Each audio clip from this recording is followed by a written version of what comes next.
राधे राधे, जय Shri Krishna. Welcome to a new video. और I hope आप सब लोग ठीक होंगे। तो आज का वीडियो शुरू करने से पहले मैं आपको बता देती हूँ, ये जो हमारा वीडियो है वो सुबह से लेकर दोपहर तक की दिनचर्या मैंने इसमें शेयर की हुई है।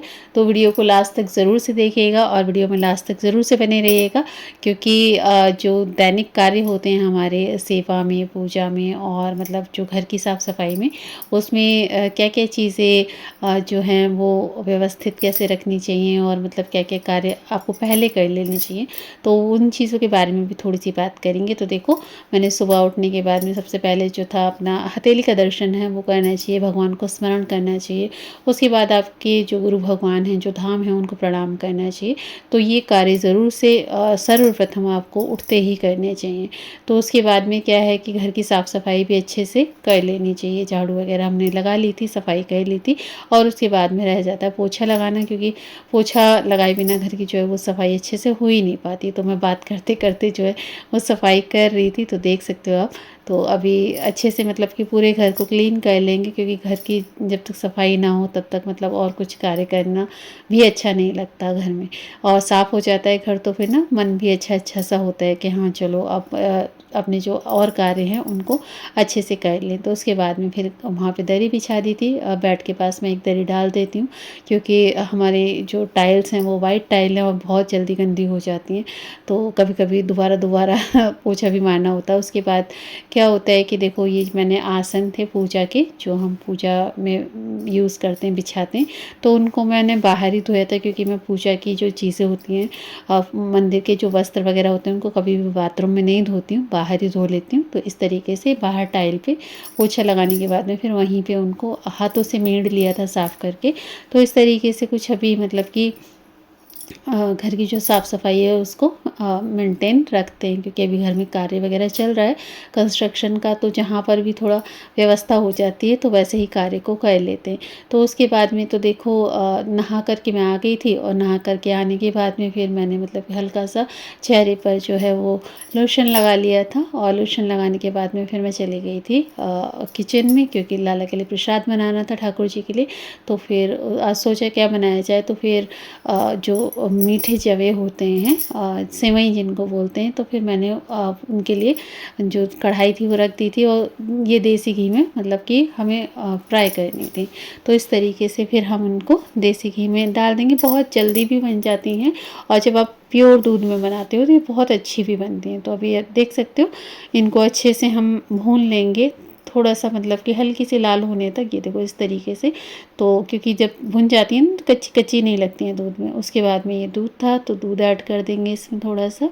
और इसमें आप खूब सा दूध डाला कीजिए, इसमें मैं थोड़ा सा दूध और डाल दूँगी अभी, क्योंकि ये दूध थोड़ा सा कम है अभी, क्योंकि इसमें जितना ज़्यादा दूध हो, कम से कम आधे किलो दूध से कम नहीं होना चाहिए। अगर आप एक कटोरी भी जवे बनाते हो, उससे क्या होता है ना कि आपकी बिल्कुल रबड़ी जैसी जो है वो जवे बन जाते हैं। और ये थोड़ी सी ऐड कर देंगे मेवा इसमें, और बादाम जो हैं। और क्योंकि कोई भी मीठी चीज़ बनाते हैं, खीर वगैरह या फिर जो लौकी की खीर होती है, तो उन चीज़ों को ऐड कर दो ना, तो थोड़ा सा जो है वो स्वाद बढ़ जाता है। तो अच्छे से मीठी कर लेंगे खीर को, चीनी डाल दिए। और चीनी डालने के बाद में देखो, जो ये बिल्कुल ना इस तरीके से लगती है जैसे रबड़ी खाते हैं ना हम, बिल्कुल इस तरीके से। अब इनको आप ज़्यादा दूध में और शुद्ध दूध में बनाते हो तो इस तरीके से कुछ मतलब कि हमारी जो सेवइयाँ थी और जो जवे थे वो तैयार हो रहे थे। तब तक मैं गैस मद्दी करके आ गई थी, ताकि वो अच्छे से और उठ जाएँ, अच्छे से मतलब पक जाएँ।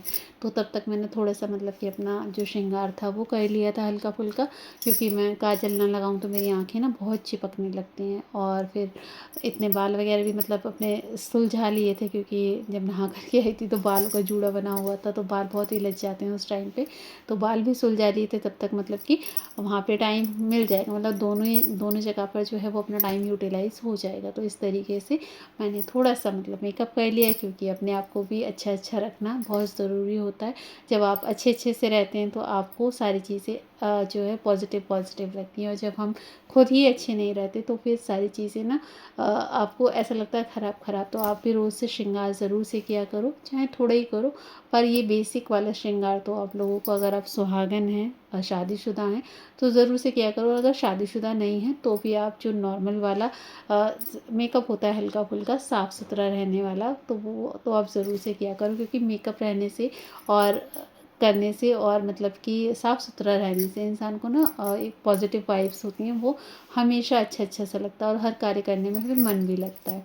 तो अभी देखो जो हमारे जवे थे वो भी बन चुके थे। हमारे यहाँ इनको जवे ही बोलते हैं, जो बनी हुई टूटी हुई सेवइयाँ होती हैं उनको, और बाकी जो बड़ी वाली पैकेट में आती हैं उनको सेवइयाँ बोलते हैं। आप लोगों के यहाँ क्या बोलते हैं तो आप लोग मुझे ज़रूर से कमेंट में बताइएगा।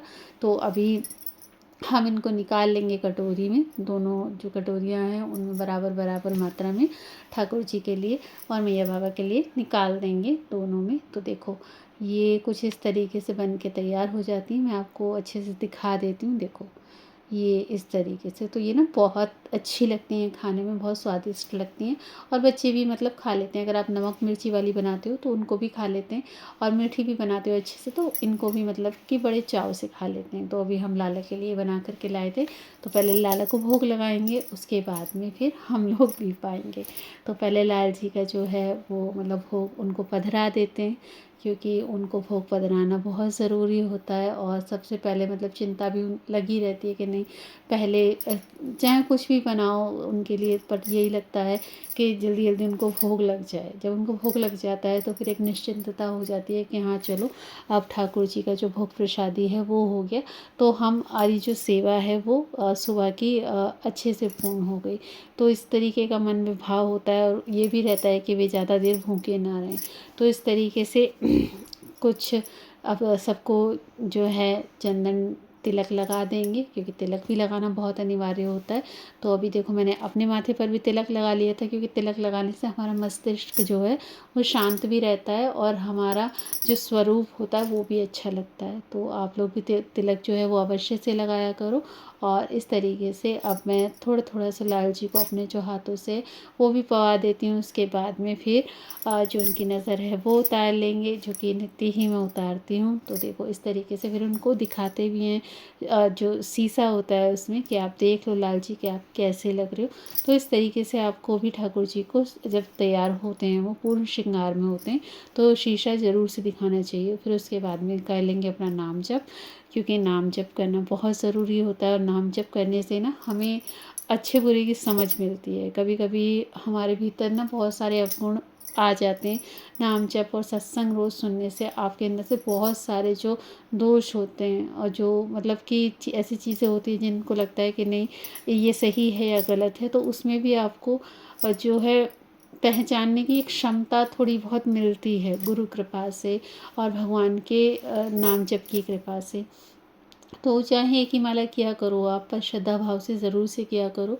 तो और क्योंकि थोड़ी देर भगवान के समक्ष बैठना भी बहुत ज़रूरी होता है।